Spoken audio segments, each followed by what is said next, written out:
Park circus 7 point crossing. রবিবার দুপুরের অশান্তির 24 ঘন্টা কেটে গেলেও এখনও থমথমে এলাকা। পার্ক সার্কাসের ঘটনার পর পার্ক সার্কাস অঞ্চল জুড়ে এই মুহূর্তে রীতিমতো থমথমে পরিস্থিতি। চতুর্দিকে পুলিশি নিরাপত্তা বলয় মুড়ে ফেলা হয়েছে, রয়েছে সিআরপিএফ জওয়ানরা, এখানে সাজোয়া গাড়িও রেখে দেওয়া হয়েছে একই সঙ্গে। অর্থাৎ একদিকে পুলিশ প্রশাসনের আধিকারিকরা তারা তো থাকছেনই, যারা পুলিশ কর্মী তারা তো থাকছেনই, তার সঙ্গে সঙ্গে এখানে কেন্দ্রীয় নিরাপত্তা বাহিনীর জওয়ান তাদেরকেও মোতায়েন রাখার জন্য আবেদন জানিয়েছেন মুখ্যমন্ত্রী। তারাও এখানে রয়েছেন এবং এই পার্ক সার্কাস অঞ্চলে আরও বেশ কিছুদিন তাদেরকে থাকতে বলা হয়েছে মুখ্যমন্ত্রীর তরফ থেকে। রাজ্য সরকারের বুলডোজার নীতির প্রতিবাদে বিক্ষোভ।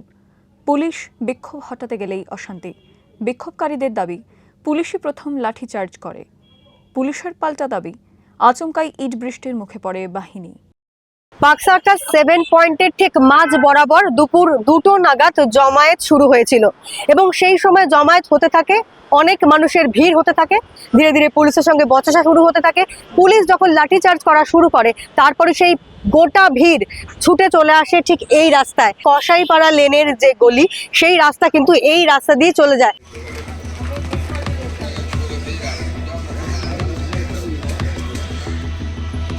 পার্ক সার্কাস 7 পয়েন্টের ঠিক অনতি দূরে এই কসাইপাড়া লেনে আমরা এই মুহূর্তে রয়েছি।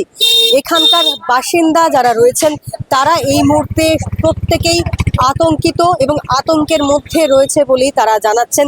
কেউ ক্যামেরার সামনে মুখ খুলতে চাইছেন না।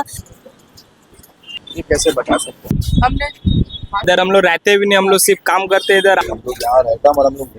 তাদের বক্তব্য এখানে তাদের এই এলাকার লোকজন এই ঘটনার সঙ্গে জড়িত নন, বাইরে থেকে একদল মানুষ এসে এই ঝামেলা করেছেন, তারাই মূলত ইট পাটকেল ছুঁড়েছে বলেই তাদের দাবি। इत्तेफाक की बात यह है कि कल मैं इलाके में नहीं था, मैं बरईपुर में था।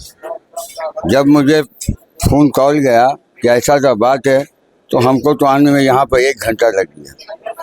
अगर हम यहाँ पर रहते तो यहाँ पर हम इलाके में तो ढुकते ही नहीं देते किसी को, क्योंकि देखिए हमारे इलाके में 8 कैमरा लगा हुआ मिनिमम, एक भी हमारा इलाके का नहीं है। जितना भी ईटा चला रहा, पत्थर था, यहाँ से लेकर वहाँ तक सब बाहर के लोग यहाँ पे आके जमा हुए। तो मैं अपने इलाके के उसी या छोटे बाबू हों या हमारे सीएम साहब, मैं उनसे भी गुजारिश करता हूँ कि हमारे इलाके का एक भी लड़का नहीं है, फिर भी हमारा इलाके से एक लड़का को ले जाया गया। हम लोग बहुत रात भर थाना में थे, अभी भी उसका केस नहीं किया, अब छोड़ देंगे, अब छोड़ता ना छोड़ तो उनके ऊपर में। तो हमारा इलाका का सीएम साहब से गुजारिश किया, हमारा कसाई मल्ला 7 पॉइंट में कोई भी इस उग्रवादी में साथ नहीं है। मैं दावे के साथ कहता हूँ, अगर चीजें गलत है तो अब हमें मुजरिम बनाते हैं। सब हम लोग दहशत में। সোমবার দুপুরে পার্ক সার্কাস ডিসি অফিসে যান মুখ্যমন্ত্রী শুভেন্দু অধিকারী। সেখানে পুলিশ কর্তাদের সঙ্গে বৈঠকের পর বেরিয়ে এসে শুভেন্দু রবিবার আইন শৃঙ্খলা রক্ষা করার জন্য পুলিশ বাহিনীকে অভিনন্দন জানান। হঠাৎ করে কিছু লোককে জড়ো করে ধর্মীয় স্লোগান দিয়ে পাথর ছোড়া, এটা কাজ শ্রীনগরেও বন্ধ হয়ে গেছে। আমার মনে হয় পশ্চিমবঙ্গে বা কলকাতাতে এটাও বন্ধ হওয়ার খুব দরকার রয়েছে। এরপরে আর কোনো এই ধরনের অ্যাকশন আমরা করতে দেব না। যদি করেন আমার থেকে খারাপ কোনো পুলিশ মন্ত্রী হবে। অশান্তির চিহ্ন এখনো ছড়িয়ে ছিটিয়ে।